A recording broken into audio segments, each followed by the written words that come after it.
మీ బట్టలకి సాఫ్టింగ్ ప్రొటెక్షన్ ఇచ్చే సరైన ప్రొడక్ట్ ఎలిమ్ ఫ్యాబ్రిక్ కండిషనర్.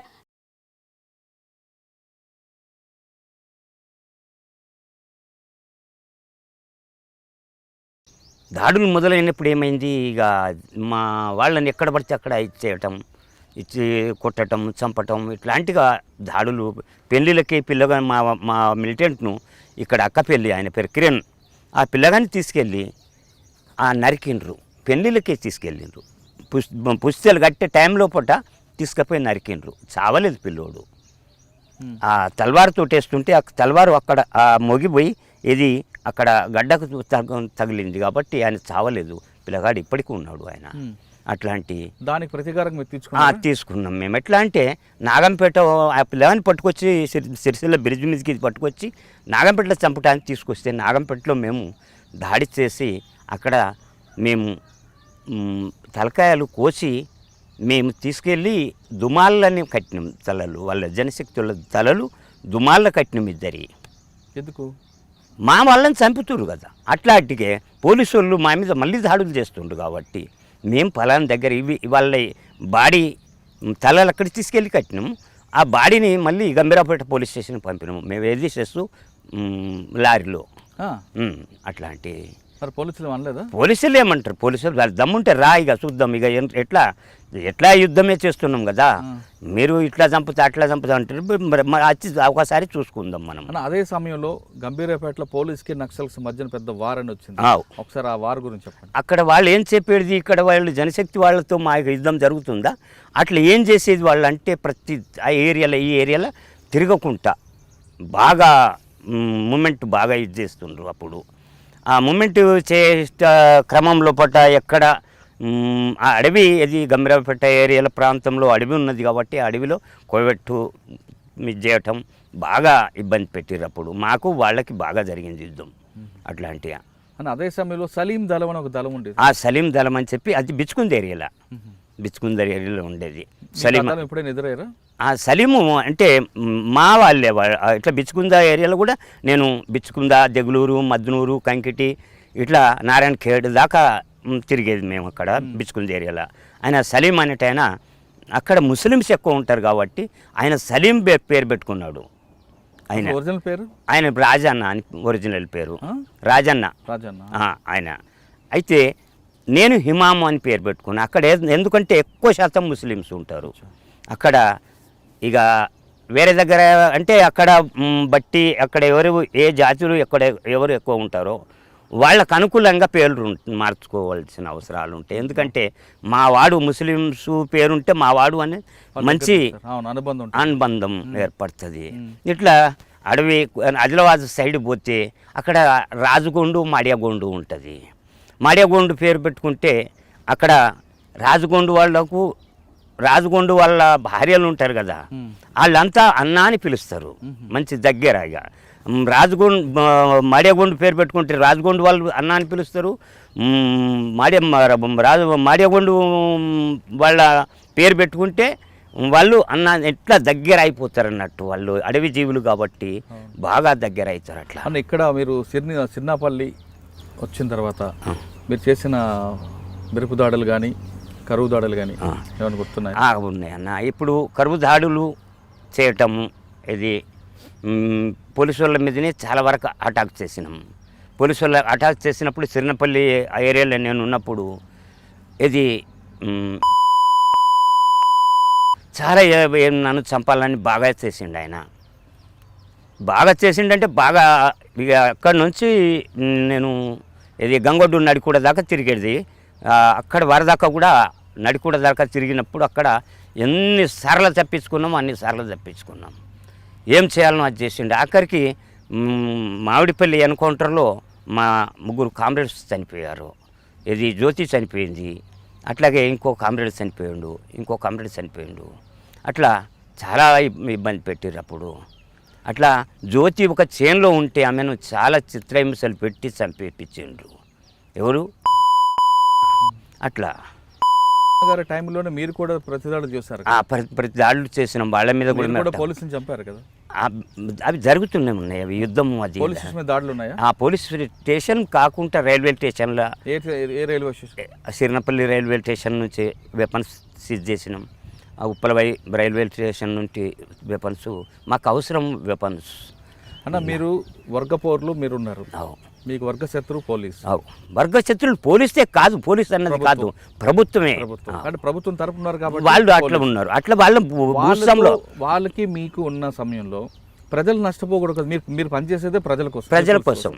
కానీ నిజామాబాద్లో ఒక వాటర్ ట్యాంక్ కింద మీరు పోలీస్ స్టేషన్ బ్లాస్ట్ చేయాలని చూశారు. అది మరి ఆ పోలీస్ స్టేషన్ బ్లాస్ట్ అయితే పక్కన ఉన్న పీపుల్స్ అందరూ కూడా నష్టపోతారు. అది నష్టపోకుంటేనే చూడాలి కదా ఎట్లుంటుంది. వాటర్ ట్యాంక్ కింద పొల్యూషన్ గురించి చెప్పండి ఒకసారి. ఇప్పుడు చూడు, ఇక్కడ ఎంత దూరం మనకు ఇక్కడ ఉందనుకోండి, అది గుర్తుందా? అది ఉంది. ఎక్కడ ఎంత దూరంలో ఉంటాం మనం, ఎంత దూరం నుంచి బ్లాస్టింగ్ చేస్తాం.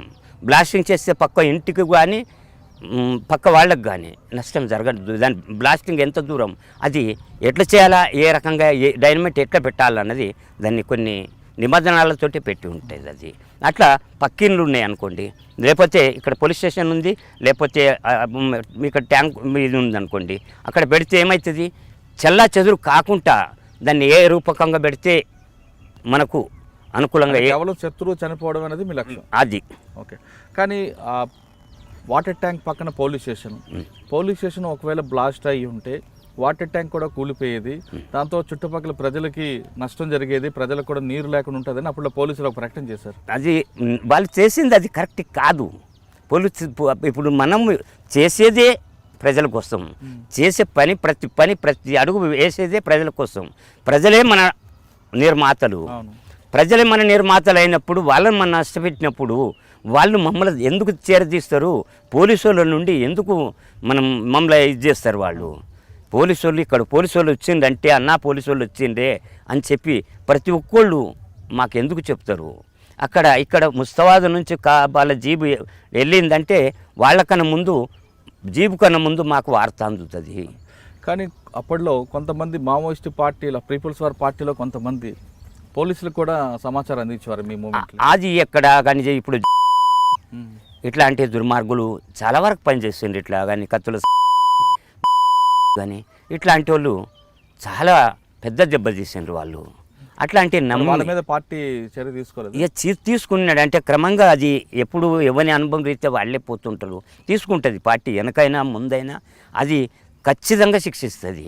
ఇవాళ కాకుండా రేపైనా కానీ చనిపోయింది కానీ విప్లవం ఎప్పుడూ చావదు. అది ఖచ్చితంగా అది బరబ్బరు ఇది ఉంటుంది. ఇప్పుడు మనం మార్కెట్ శంకర్ విషయానికి వద్దాం. ఆయన సారథ్యంలో మీరు పనిచేశారు. మీరు ఆయన చేసిన కార్యక్రమాలు ఒకసారి, మంచి కార్యక్రమాలు ఏంటి, చెడు కార్యక్రమాలు ఏంటి? ఆయన అడవి భూములు కొట్టించటం, ఇది అక్కడున్న భూస్వాముల భూములన్నీ లాగి పేదలకు పంచటము, ఇట్లా గుడిసెలు వేసుకొని ఉండేవాళ్ళను ఇండ్లు కట్టుకునటం, ఇట్లా కొన్ని బాయిలు తవ్వించటం, ఇది లోను ఇప్పించి బాయిలు తవ్వించటం, కరెంట్లు పెట్టించడం, ఇట్లాంటి చాలా వరకు పనిచేశాడు ఆయన. ఇట్లా పోలీసులు రాకుండా ఇట్లా బాగా ఇబ్బంది. ఇట్లా మళ్ళీ ఇది గొర్రెలు మేకలకు పుల్లర తీసుకునేటి అవే అప్పుడు దాడులు, అవి మామూలు అట్లాంటివి ఇవి చేసేవాళ్ళం. అంటే ఆయన సారథ్యంలో మెరుపు దాడులు ఏమున్నాయా? ఆ మెరుపు దాడులు అంటే బ్లాస్టింగు, ఎక్కడ రామడుగు బ్లాస్టింగు అక్కడ జరిగింది. అట్లాగే మళ్ళీ మల్కాపూర్ ఫైరింగ్ ఒకటి జరిగింది. అట్లా ఇది మన బాన్స్వాడ ఏరియాలో ఇంకొక ఫైరింగ్ అక్కడ జరిగింది. ఆయనతో పాటు మీరు ఉన్నారు? ఆయనతో పాటు బాన్స్వాడ ఏరియాలో నేను లేను, కానీ రామడుగు ఏరియాలో ఉన్నా. నేను రామడుగు ఏరియా అంటే సిరినపల్లి ఏరియానే. రామడుగు ఫైరింగ్ గురించి ఒకసారి చెప్పండి. అయితే పోలీసు వాళ్ళు రావాలా, ప్రతి ఊరి మీద పడి కొట్టాల. అయితే ఏం చేసిందంటే బ్లాస్టింగ్ చేసినాం, జీబు పేలిపోయింది, శకలాలు ఎక్కడ పడిపోయినాయి. అయితే దాంట్లో ఉన్న వెపన్స్ తీసుకున్నాం, చనిపోయిండ్రు చాలామంది పోలీసు వాళ్ళు. అది కూడా మాకు బాధ చేసింది. ఎట్లా బాధ చేసింది, దాంట్లో పేదోళ్ళు ఉన్నారు, పేదవాళ్ళు పోలీసు వాళ్ళు ఏది కనీసం వాళ్లకు ఏది ఉపాధి కోసమే కదా డ్యూటీలో చేరింది, వాళ్ళు ఉద్యోగంలో చేరింది అన్నది బాధ వేసింది. పోలీసు వాళ్ళు ఏమన్నారు, ఏ రకంగా ఉన్నారు వాళ్ళు, బాధపడుకుంటూ బతికి ఉన్న వాళ్ళను కాల్చి చంపిండ్రు అని చెప్పి పోలీసు వాళ్ళు ప్రకటన చేసిర్రు. అది అవాస్తవం, అది కాదు. చనిపోయినరు, ఎక్కడోళ్ళు అక్కడ చనిపోయినరు, పోలీసు వాళ్ళు మాత్రం చనిపోయినరు. వెపన్స్ కొన్ని ఇరిగిపోయినాయి, వెపన్స్ కొన్ని తీసుకున్నాం మేము. ఫస్ట్ ఆ వెపన్స్ మాకు ఎస్ఎల్ఆర్ దొరకటం, ఇది ఆ బ్లాస్టింగ్లోనే దొరికింది. ఫస్ట్ ఎస్ఎల్ఆర్ మాకు దొరకటం రామడుగు బ్లాస్టింగ్లోనే దొరికింది మాకు. అప్పుడు ఇక వేరే వేరే రైఫిళ్ళు ఉన్నాయి కొన్ని, కానీ ఎస్ఎల్ఆర్ దొరకటం మాత్రం అది మాకు అక్కడ ఫస్ట్. అని అదే సమయంలో బాన్స్వాడ పోలీస్ స్టేషన్ సమీపంలో కూడా ఒక ఎక్స్చేంజ్ ఆఫ్ ఫైర్ జరిగింది.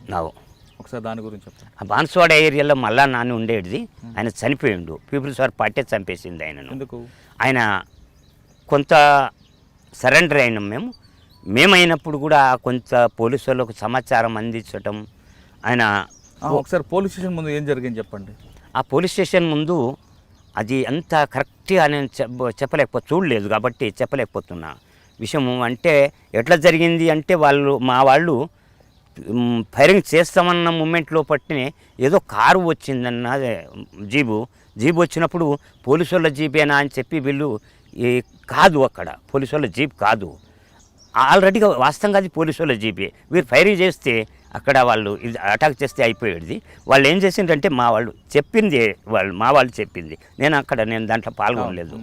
అక్కడ ఇది వేరే వాళ్ళది, అంటే సివిల్ డ్రెస్లో ఉన్నారు కాబట్టి వేరే వాళ్ళది వెపన్స్ కింద పెట్టిండ్రు. ఆ కారులో జీబులో, అప్పుడు జీబులే, కారులు లేకుండా జీబులే ఇట్లా మామూలుగా వచ్చేసారు వాళ్ళు. అంటే వీళ్ళు మామూలు లే అని చెప్పి వెనక్కి తగ్గిపోయారు మా వాళ్ళు అన్నది చెప్పింది విషయం అది అట్లా.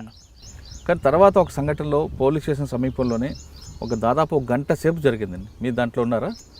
దాంట్లో లేను నేను. ఎక్కడ అది బాన్స్వాడ పోలీస్ లేదు, ఆ ఏరియాలో నేను అప్పుడు ఆ దాడిలో లేను. సరే, ఆ దళ కమాండర్ని ఎందుకు చెప్పారు మల్లన్న? ఆయన కొన్ని తప్పుడు పనులు కూడా చేసిండు. ఆయన భార్య ఉండంగా దళంలో ఇంకో ఆమెను చేసుకున్నాడు వేరే. వాళ్ళ భార్య రానన్నది దళంలో, బహుభార్య ఇద్దరు రెండో భార్య.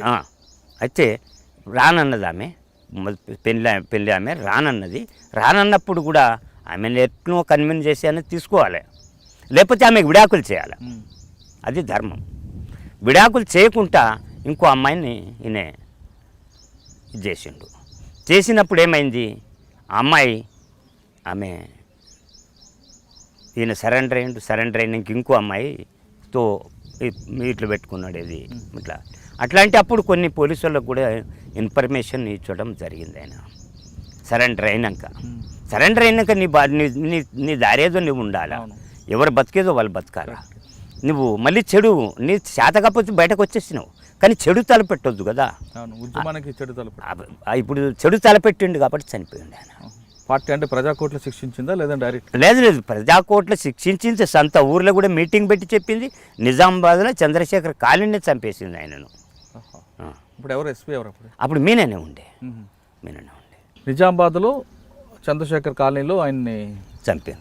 అప్పుడు ఆ ఎస్పీ ఆర్పి మీనా గారు తర్వాత అప్పుడు మీనా లేరు. మీనా గారు కాదు, ఆయన ఆర్పి మీనా గారు తర్వాత మహేందర్ రెడ్డి గారు వచ్చారు. మహేందర్ రెడ్డి పోయినాక మళ్ళీ ఆయన ఉత్తరప్రదేశ్ సత్యనారాయణ స్వామి అని ఎస్పీ గారు ఉండే. సత్యనారాయణ స్వామి అని ఎస్పీ గారు ఉండే. వాళ్ళు మోచి అంటే వాళ్ళు ఇది చెప్పులు కుట్టే వాళ్ళు ఉంటారు చూడు, ఆయన కానీ చాలా మంచి వ్యక్తి ఉండేది ఆయన. అంటే మీరు ఆర్పి మీనా గారిని చూసారు, మహేందర్ రెడ్డి గారిని చూసారు, సత్యనారాయణ గారు చూసారు, ఎవరిని చూసారు? అంటే ఇప్పుడు అంతకుముందు వ్యాసు అనేది ఇక్కడ కామెడీలో చనిపోయిండే. అట్లా అంతకుముందు అతని పేరు తెలియదు, సిక్కు ఉండేది. అంటే మీరు చూసిన ఎస్పీలు ఎవరు మంచి వాళ్ళు మీకు? అంటే సత్యనారాయణ స్వామి చాలా మంచి వ్యక్తి. అంటే కొంచెం ఆయన లెక్క ఎట్లా ఉండేదంటే పేదోళ్ళని అట్లాంటిగా ఏదన్నా కరెక్ట్ ఉంటేనే ఆయన ఇది చేసేది. ఆయన ఆయంలో మాత్రం ఎన్కౌంటర్ ఏవి జరగలేదు. ఒక పడకలో ఎన్కౌంటర్ జరిగింది. ఆయన ఆయంలో. కానీ అంతకాలం ఉన్నాడు, కానీ ఎక్కడ ఆయన వాస్తవంగా చెప్పానంటే ఆయన అంత పెద్ద ఏం కాలేదు, అంత క్రూరంగా ప్రవర్తించలేదు, బాగా క్రూరంగా ప్రవర్తించేది. అట్లా నేను ఇక్కడి నుంచి మళ్ళీ నల్లవల్లకి వెళ్ళిపోయినప్పుడు గుంటూరు జిల్లాకు వచ్చిండే ఆయన నన్ను చంపాలని.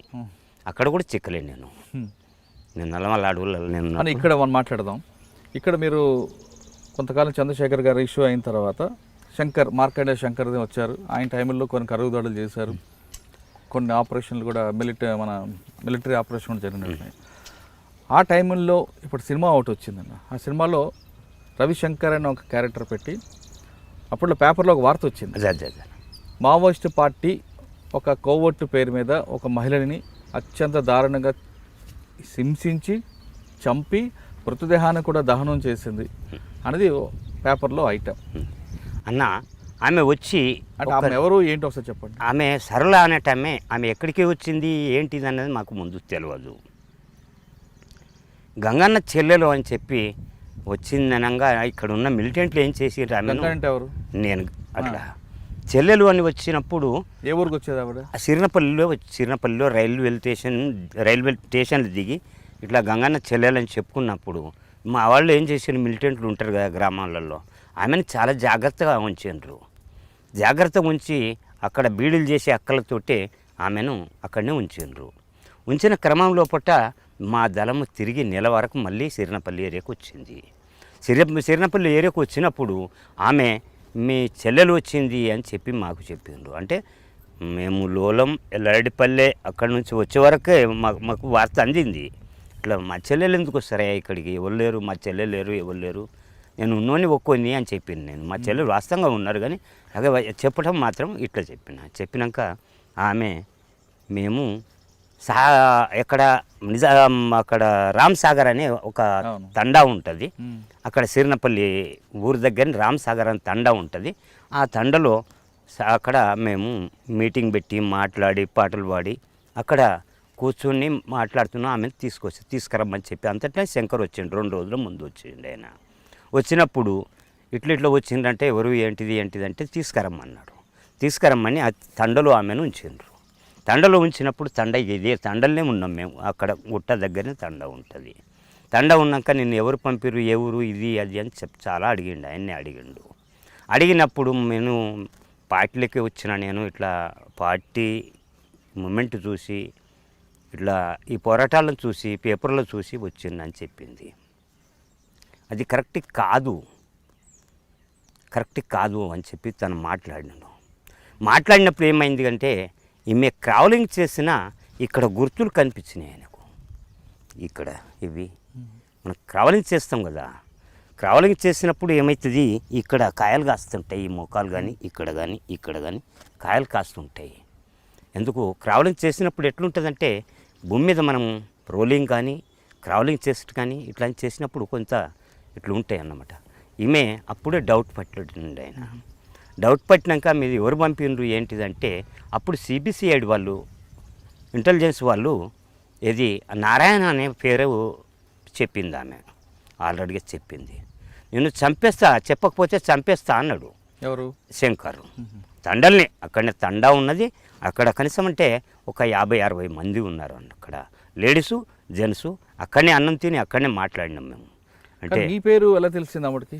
గంగన్న చెల్లెలు అంటే పేపర్లో పడుతుంటుంది కదా. గంగన్న చెల్లెలు అని చెప్పుకొని రావాల్సిన అవసరం ఎందుకు వచ్చింది? ఇక ఎట్లా తెలియదు మాకు. ఆమెది ఎక్కడ ఏంటిది అనేది తెలియదు. మేము అడిగినాం, నువ్వు ఎట్లా వచ్చినావు, ఎక్కడ వచ్చినావు అంటే పార్టీ మూమెంటు. నేను పేపర్ కటింగ్ కూడా ఉన్నది ఆమె దగ్గర. పేపర్ కటింగ్ కూడా చూసినాం మేము. పేపర్ కటింగ్ నా ఫోటోతో సహా పేపర్లు వేసినప్పుడు ఆ పేపర్ కటింగ్ కూడా ఉన్నది ఆమె దగ్గర. చూసింది మేము చూసిన విషయం అది. అట్లాగే అయితే ఆయన దగ్గర 9mm పిస్టోల్ ఉన్నది. ఆ 9mm పిస్టోల్ ఆటోమేటిక్గా పెట్టుకున్నాడు ఆయన. ఎప్పుడు ఆటోమేటిక్లో పెట్టాడు ఆయన. అక్కడ నుంచి ఆయన లేచిండంటే ఆటోమేటిక్గానే ఉండేది. రైఫిల్ కానీ పిస్టోల్ కానీ ఏదైనా హఠాత్తుగా ఏదైనా దాడి చేయటం కానీ ఏదైనా జరిగినప్పుడు కూడా అట్లాంటి టైంలో పూట ఆయన చంపేస్తా అని ఇట్లా అన్నాడు. ఇది పిస్టోల్. ఆ పిస్టోల్ అనే వరకల ఏమైంది, ఆమె ఇట్లా చేయి పట్టేసింది. ఇట్లా పట్టేసే వరకల ఈ టిగ్గర్ మీదే వెళ్ళబడ్డది. ఆటోమేటిక్గా బుల్లెట్లు పోయినాయి, చనిపోయింది. ఇక పోలీసు వాళ్ళు ఏం చెప్పిండ్రు, ఆమెను రేప్ చేసిండ్రు, ఆమెను అనుభవించిండ్రు, ఇట్లాంటివి ఎన్నో రకాలు చెప్పిండ్రు. అది కరెక్ట్ కాదు. ఆయన కూడా ఆమెను ఒక లెక్క ప్రకారమే అడిగిండు. ఆ లెక్క ప్రకారం ఆమె పిస్టోల్ ఇట్లా చేయందుకోకపోతే ఏం కాకపోతుండే కూడా. వాళ్ళ తల్లిదండ్రి వెనకసిరి వచ్చి అక్కడ కూడా అందరినీ. ఎవరి సమక్షంలో జరిగింది ఇదంతా శంకర్ సమక్షంలో జరిగింది. అక్కడ 60-70 మంది. ఇప్పటికి కూడా మీరు ఇంటర్వ్యూ తీసుకోవచ్చు. ఏది తండ, అక్కడ ఊరు కాదు అది తండ. 60-70 ఇండ్లు ఉంటాయి దాదాపున. అక్కడ జనాలంతా ఉన్నారు. అక్కడ మీరు కావాల్సి ఉంటే అక్కడ సిరినపల్లి ఏరియా ఇప్పుడు దళం అయితే లేదు కదా, ఇప్పుడు మీరు పోయి ఈ సిరినపల్లి ఏరియాలో రామ్సాగర్ తండాల మీరు ఇంటర్వ్యూ కూడా తీసుకోవచ్చు. అన్న చనిపోయిన తర్వాత మృతదేహాన్ని ఏం చేసి? ఆ మృతదేహాన్ని మేము దహనం చేసినామన్నా. మేము కాదు, వాళ్ళు ఇది అక్కడ ఊరు వాళ్ళే పోలీసు వాళ్ళు వచ్చి మమ్మల్ని చంపుతారన్నా అని చెప్పి అయితే దహనం చేసిండ్రు. అది దహనం చేసిన తర్వాత మరి పేపర్ స్టేట్మెంట్ ఎందుకు ఇచ్చారన్న? కోవర్టుగా పంపించినందుకే మేమే దహనం చేసామని. అదే కోర్టుగానే వచ్చింది కదా ఆమె, కోర్టుగానే నారాయణ పేరు చెప్పింది, కోర్టుగానే వచ్చింది ఆమె ఆల్రెడీగా. మాకు ఎట్లా నిర్ధారణ ఏది అవుతుంది అంటే ఇప్పుడు చూడండి, ఒక ఆమె ఎట్లా వచ్చింది, నేను 40 అడుగులు ఉన్నా, అనుపు అనే ఊరు ఉంటుంది, భీములా అనేటైనా హెడ్ క్వార్టర్ నుండి రైఫిల్ ఎత్తుకొని పోయిండు. భీములా అనేటైనా అప్పుడు మాకు కలిసిండు అక్కడ. ఆయన కనీసం అంటే 3 భార్యలు చేసుకున్నాడు. ఆయన కోర్టు నుంచి రైఫిల్ తీసుకొని హెడ్ క్వార్టర్ నుంచి రైఫిల్ తీసుకొని 40 అడుగులు తిరిగేటప్పుడు 3 భార్యలు చేసుకున్నాడు. ఆయన 3 పిల్లలు చేసుకున్నాడు. చేసుకునే క్రమంలో మేము చెప్పినాము, చూడు ఇట్లాంటి చెడ్డ పేరు వస్తుంది, ఇది మంచిది కాదు, నువ్వు నా దళంలో వస్తా అన్నాడు.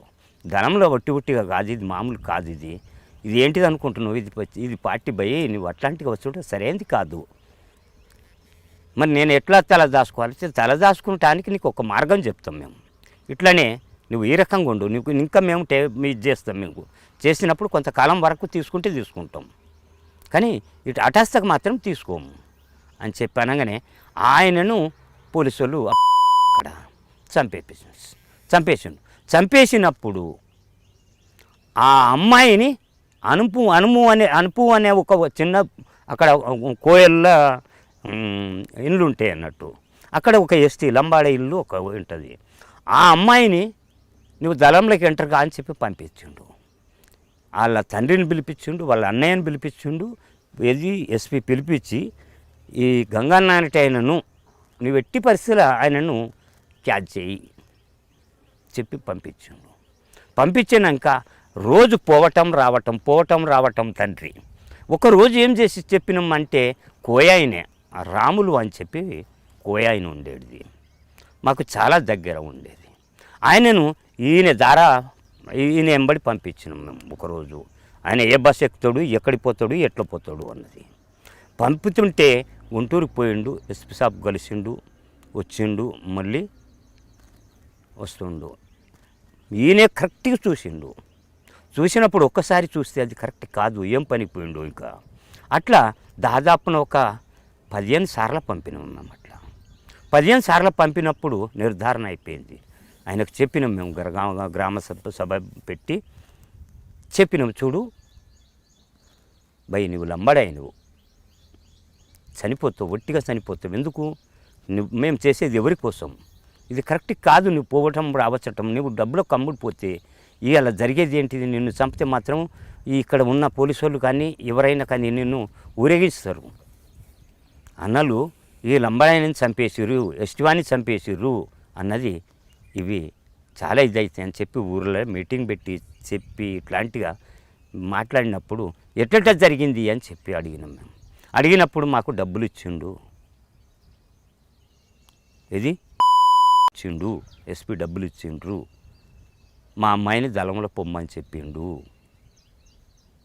అన్నది నిర్ధారణ అయింది. ఇప్పటికీ మీరు ఖచ్చితంగా రాములు అని చెప్పి కోయ అనే సెన్స్ ఆయన ఉంటాడు, ఆయన పుల్లల చెరువు మండలం అయినది, పుల్లల చెరువు మండలం ఉమ్మడవరం ఊరు. ఆయన మీరు కావాలంటే ఆయనను కూడా మీరు ఖచ్చితంగా మీరు పోలీసులు ఆ విధంగా ఎంటర్ చేస్తుంటారు. అట్లాంటి ఎంటర్ చేసినప్పుడు మేము అంతా వాళ్ళని నమ్మితే మేము ఎంతమందిని చనిపోతుంటాం.